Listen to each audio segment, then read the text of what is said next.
Hello, welcome back to my YouTube channel. So finally অনেক দিন পর আবার চলে এলাম তোমাদের সাথে দেখা করতে একটা নিউ ব্লগ নিয়ে। তো আমি বেশি কিছু বলবো না, কারণ সবাই আমার উপর ভীষণ রেগে আছে। আমি সেটা খুব ভালো করে জানি, আমি ব্লগ পোস্ট করি না বলে। বাট ঠিক আছে, কিছু করার নেই। তো ফাইনালি আমরা গেছিলাম সুন্দরবন বেড়াতে, সুন্দরবনে ইলিশ উৎসবে। তো সেখানে গিয়ে আমরা কি করলাম, কত এনজয় করলাম, কোথায় কোথায় ঘুরলাম, কি কি খেলাম, সব তোমাদেরকে শেয়ার করবো। চলো লেটস গো, বেশি কথা না বাড়িয়ে চলো দেখে নিই। তারা তোমরা তো দেখতেই পাচ্ছ এখানে আমাদের লাগেজ গোছানো একদম কমপ্লিট হয়ে গেছে। এখন বাজছে রাত 11টা, আর আমি যাওয়ার জন্য একদম তৈরি হয়ে গেছি। আমার ফাইনাল লুক এটা। তো চলো, আমরা সবাই মিলে বেরিয়ে পড়েছি। এখানে আমাদের ফুল টিম অলরেডি চলে এসেছে।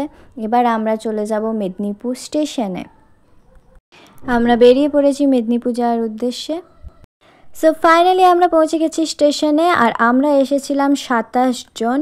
তো আমরা সবাই মিলে এখন ওয়েট করছি ট্রেনের জন্য। এখন বাজছে 1:19, আমাদের ট্রেন আসবে 2টোর সময়। তো সেই অপেক্ষাতেই বসে আছি আমরা।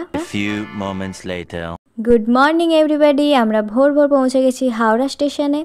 এবার আমরা স্টেশন থেকে যাব বাস স্ট্যান্ড, কারণ বাসে উঠে আমাদেরকে যেতে হবে শিয়ালদা স্টেশন।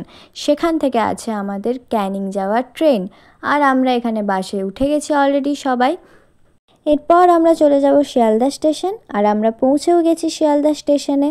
আর এখানে এসে আমি খুব সুন্দর বড় বড় জাম দেখতে পেয়েছিলাম, যেগুলো দেখেই আমার জিভে জল আসছিল। তারপরে আমাদের ট্রেন আসে, আর আমরা সোজা ক্যানিং চলে যাই। আমরা ক্যানিং পৌঁছে গেছি, তোমরা তো দেখতেই পেলে সবাই কতটা পরিমাণে এক্সাইটেড।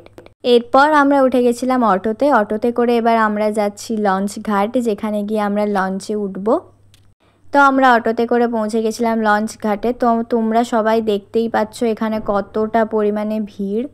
আচ্ছা, তো আজকের ব্লগটা এখানেই শেষ করছি। কালকে আবার তোমাদের সাথে দেখা হবে। লঞ্চে উঠে কি কি খেলাম, কি কি করলাম, কোথায় বেড়ালাম, সব তোমাদের সাথে শেয়ার করব। তাহলে লাইক, কমেন্ট, শেয়ার আর সাবস্ক্রাইব করতে একদম ভুলবে না। Bye bye.